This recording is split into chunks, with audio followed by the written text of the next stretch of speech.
अस्सलाम वालेकुम रहमतुल्लाहि व बरकातुहू। दोस्तों, हिकअप्स जो है जिसको उर्दू में हिचकी कहते हैं, ये मसला तो एक तो बहुत कॉमन है और दूसरा ये कि इस मसले से आदमी को काफ़ी तकलीफ़ होता है। ये काफ़ी तकलीफ़देह होता है जब कंटिन्यूअस आपको हिकअप्स आ रहे हों।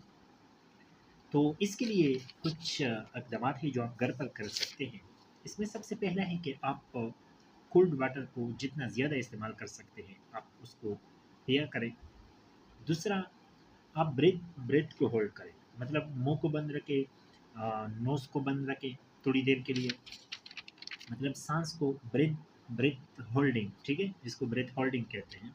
आप सांस को बंद रखें और स्नीजिंग को मतलब स्टिमुलेट कर सकते हैं। अगर आप मतलब आप नाक में कुछ चीज़ें, मतलब आप नाक में कोई तेंका मेंका वगैरह रख के स्नीजिंग को आप स्टिमुलेट कर सकते हैं। उसके बाद आप वालसल्वा मैनूवर को इख्तियार कर सकते हैं। वालसल्वा मैनूवर क्या है, आप एक ट्यूब को लेकर अपने मुंह में रखें, उसके बाद अपने नोज़ को बंद रखें और उस ट्यूब में फूंक के मारें, ठीक है। इसको वालसल्वा मैनूवर कहते हैं। ये भी काफ़ी इफ़ेक्टिव है हिकअप्स को रिलीव करने में।